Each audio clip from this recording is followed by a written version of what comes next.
Eu não vejo nada muito ruim nisso, porque normalmente os profissionais são capazes. Mas o que é importante é que exista um roteiro, porque senão cada um faz como quer e ensina só aquilo que gosta e o que acha que.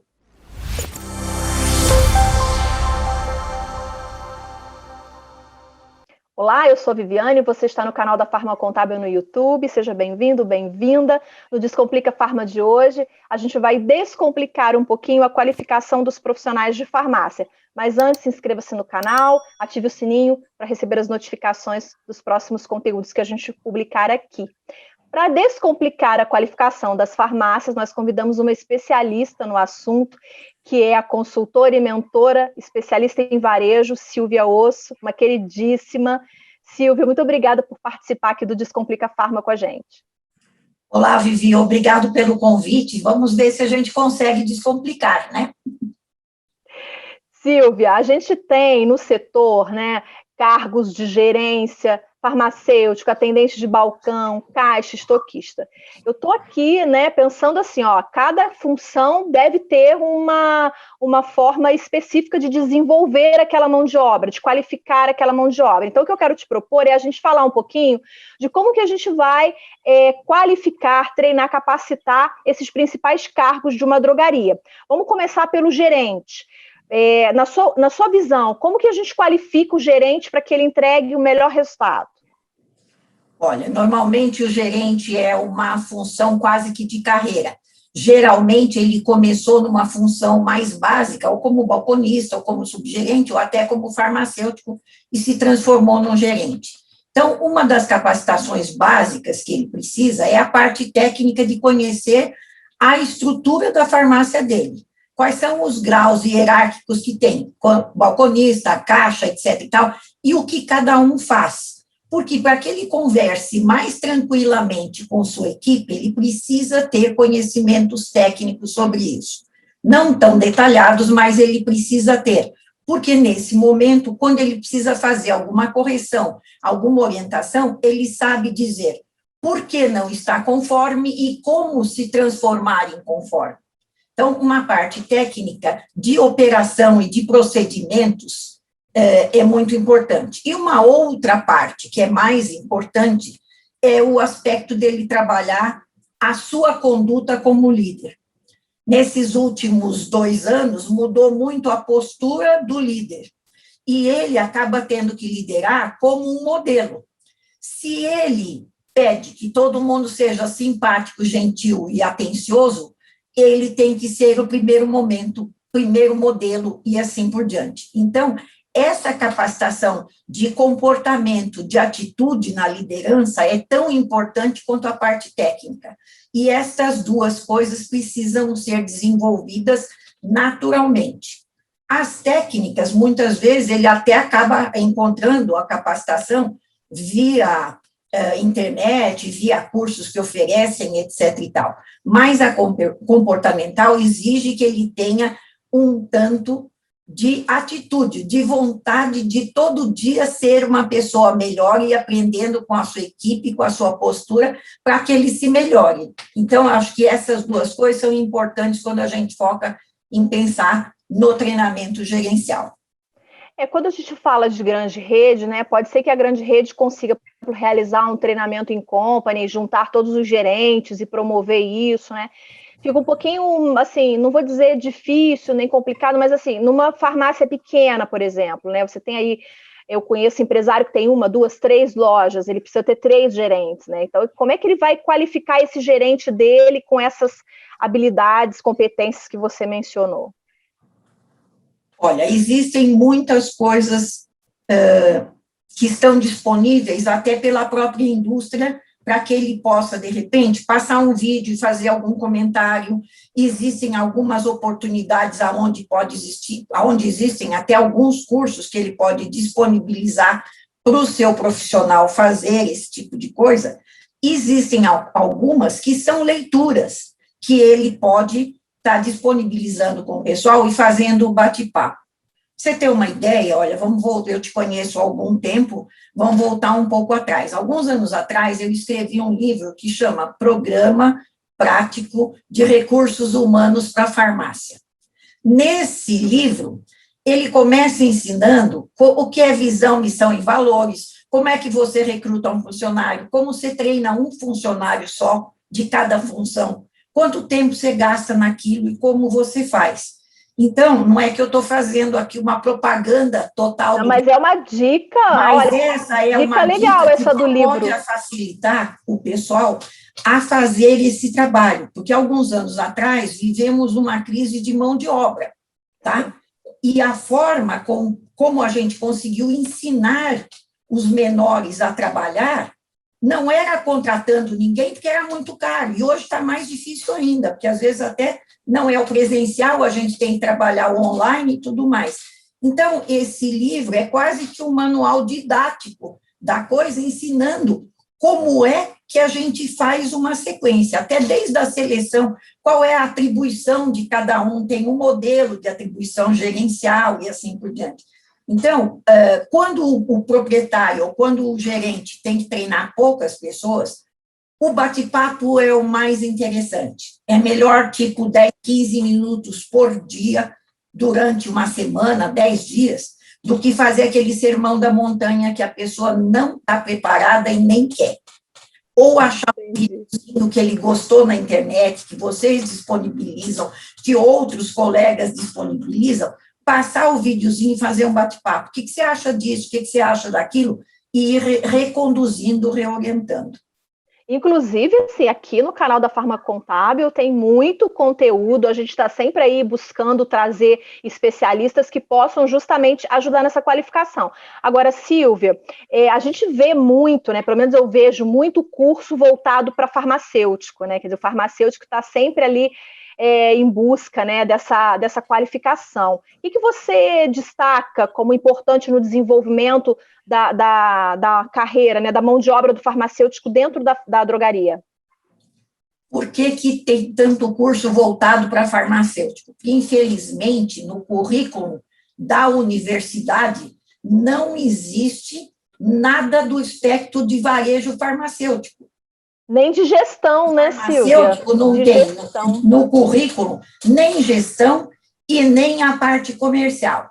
Então, o que acontece? Ele entra na farmácia com aspectos técnicos, ele gosta daquilo, ele quer se desenvolver como um profissional de gestão e ele precisa procurar. E nos últimos anos, em função de tanta procura, de tanta demanda, toda a indústria conseguiu fazer esse tipo de coisa, várias empresas conseguiram disponibilizar, porque acaba sendo indispensável para ele.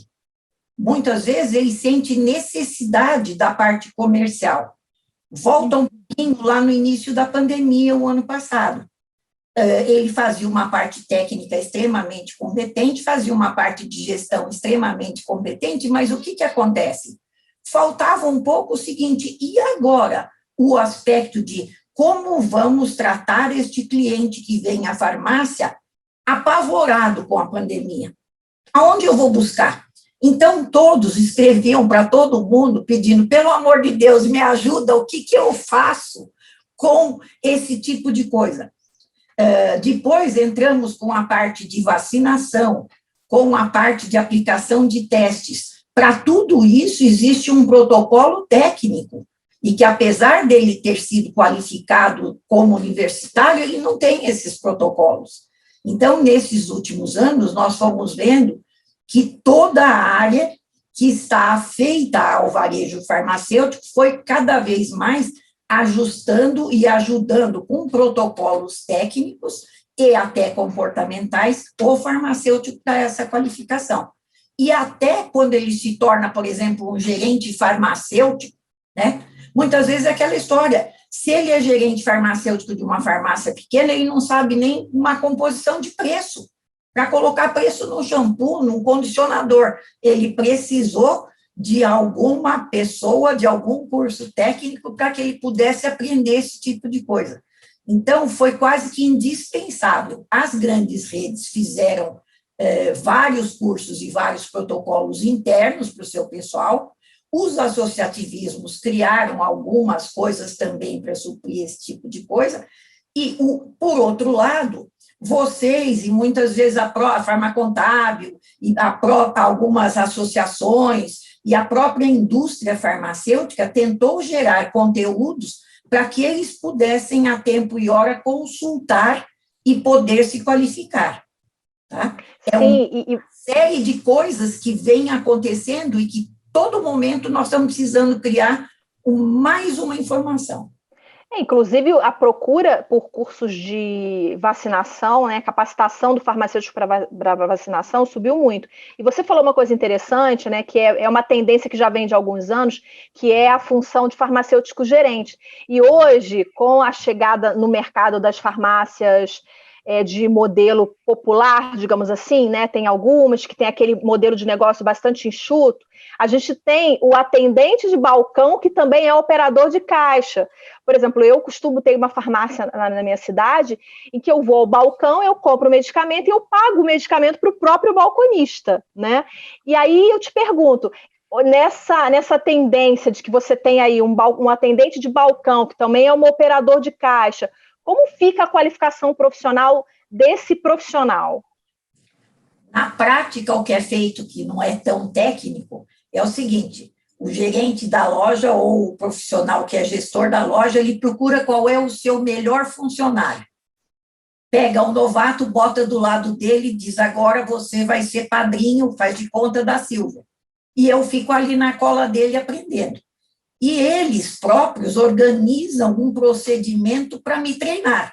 Então, primeiro eu vou te ensinar como é que você sorri, atende o que você fala, depois onde você procura o remédio, depois o que você faz, e, por último, eles vão para o aspecto de caixa, porque eles acham que a parte do caixa é mais difícil, e se eu não aprender a primeira parte, não adianta nem ensinar o caixa. Na verdade, o gestor ou o gerente que cuida de uma farmácia menor, o interessante é que ele fizesse um roteirinho, porque, na verdade, quem está treinando sempre será um colega, principalmente nas farmácias independentes. Eu não vejo nada muito ruim nisso, porque, normalmente, os profissionais são capazes, mas o que é importante é que exista um roteiro, porque, senão, cada um faz como quer e ensina só aquilo que gosta e o que acha que. Portanto, se o gestor fizer um roteirinho e der para o profissional que está me treinando a sequência que ele deve seguir, com certeza a qualificação será um tanto melhor. Tá?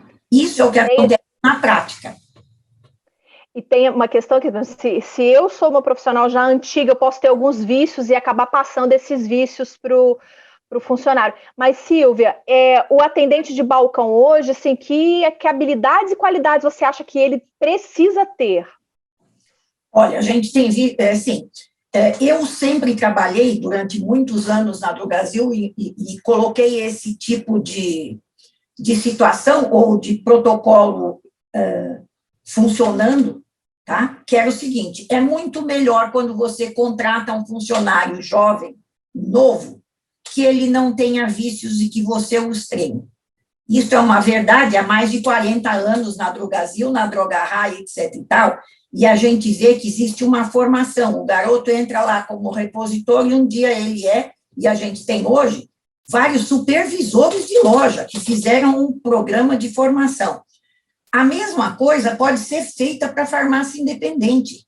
O que interessa é que ele, normalmente, se pegar uma pessoa com nenhum vício e treinar, ele vai fazer com que a pessoa seja o modelo que a loja espera dele.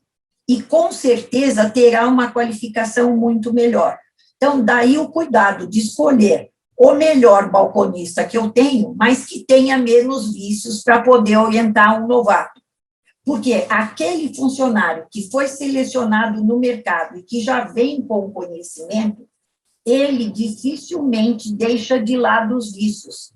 Ele se adapta à cultura da farmácia, mas ele nunca perde os vícios que ele tinha. E aí, o que precisa é que o gestor esteja acompanhando para fazer uma espécie de um feedback. Cada 2, 3 meses eu sento com esse novato e oriento. Na verdade, esse feedback deveria ser feito para toda a equipe de funcionários dentro da farmácia, pelo menos a cada 3, 4 meses, como se fosse um reajuste de conduta. Ok, parabéns, você está fazendo isso muito bem, começa pelos parabéns, e depois reajusta alguma coisa que não está legal. É um feedback, né, Silvia? É o que a gente chama de feedback, né? Feedback, né? Então, se faz isso, a gente tem resultados muito melhores, porque até aqueles que talvez vieram de fora com alguns vícios vão se acertando, porque estão vendo que eu estou acompanhando o profissional. Tá? É só de chamar atenção para uma questão, a gente está conversando aqui com a Silvia sobre acúmulo de funções, farmacêutico gerente, a gente falou do atendente, que também é operador de caixa. Isso é permitido se a farmácia pagar o que se chama quebra de caixa, ao balconista, que também exerce a função de caixa. Mas se você tiver alguma dúvida, se você pode atribuir mais essa função ao seu atendente, é só entrar em contato com a Farma Contábil, que os contadores especializados vão poder esclarecer a sua dúvida. Mas, a princípio, é permitido sim, desde que se pague a quebra de caixa. Silvia, a gente já vai começar a seguir para o encerramento do programa, e para o estoquista e para as demais funções na farmácia, você destaca alguma coisa? Assim, o que você, para a gente fechar aqui essa nossa conversa? Olha, o profissional do estoque, ou muitas vezes até o balconista que auxilia o comprador, o importante é ele entender o seguinte: o estoque é o coração da farmácia. Ele, na verdade, é a pessoa mais importante que a farmácia tem. E ele deve ser orientado de que ele é a pessoa mais importante. Porque se faltar um medicamento, o cliente vai para a farmácia vizinha e corre o risco de perder o cliente daquela farmácia. Muitas vezes a gente não valoriza a profissão do estoquista como deveria, mostrando que ele é o dono do coração. Se o coração bater bem, tudo funciona. Então, esse aspecto associado ao desenvolvimento de trabalhar bem o software de gestão, de acompanhar todas as tendências de mercado, de cuidar da sazonalidade, são de extrema importância, porque, desta forma, ele vai auxiliar a equipe inteira a ter um resultado bastante interessante e positivo. E você tinha comentado uma coisa muito interessante comigo, numa conversa que a gente teve previamente, sobre o que, assim, você disse assim: Viviane, hoje a gente tem que qualificar, mas a gente também tem que acolher. Eu queria encerrar o programa com essa sua mensagem. Tá, Vivi, o que eu penso é o seguinte: estes anos e os próximos serão fundamentais para a gente qualificar a gente. Não se terá no mercado, já não se tem no mercado, gente qualificada para ajudar no nosso varejo farma. Então, esse papel passa a ser do gestor, passa a ser dos proprietários de farmácia, passa a ser do gerente, de entender o seguinte: vamos treinar em 2021, 22, 23 para ter profissionais melhores. Os que eu acolho e os que eu tenho dentro da farmácia como reciclagem. E uma coisa que a gente tem que ter em mente, que o mundo mudou e que, além da gente acolher muito bem o cliente, a gente precisa acolher o nosso profissional. Na verdade, hoje em dia, eles são tão heróis quanto o pessoal que está na linha de frente lá nos hospitais. Eles acolhem o cliente que vai à farmácia cheio de medos para comprar um remédio. Muitas vezes já passou pelo hospital, vem com uma lista de remédio que ele está comprando de medicamento para Covid, ele acolhe aquela pessoa, ele diz a ela: tome o remédio na hora certa, você vai se curar, daqui a alguns dias você vai voltar aqui e eu tenho certeza que você está bem. Agora, o gestor, o farmacêutico responsável, etc. e tal, tem que fazer a mesma coisa com a sua equipe dentro da farmácia. É acolher esse pessoal de linha de frente, que está dentro da farmácia, fazendo um trabalho heróico ali o tempo inteiro, e dizer: gente, obrigado, sem vocês a gente não estaria fazendo coisa nenhuma, parabéns pelo trabalho que vocês estão fazendo com os clientes, e olhar para a sua equipe, verificar as dores daqueles que estão ali na linha de frente, que muitas vezes chegam, dizem bom dia, botam seu uniforme e vão atender, e estão com uma pessoa da família doente, estão com um monte de preocupações. Então, a gestão, o farmacêutico, os proprietários devem estar sempre com este olhar de acolher, em primeiro lugar, os seus profissionais, porque se eles forem bem acolhidos e bem tratados, com certeza isso se reverte também a favor do cliente. Isso, Vivi, vale para este ano muito, no segundo semestre mais ainda, e para o ano que vem mais ainda, porque a pandemia pode suavizar, A vacina pode melhorar, mas o público e as pessoas, a população, ainda vai ter muitas dores que elas precisam trocar. E muitos vão trocar essas dores na farmácia, é o que a gente tem vivido hoje em dia.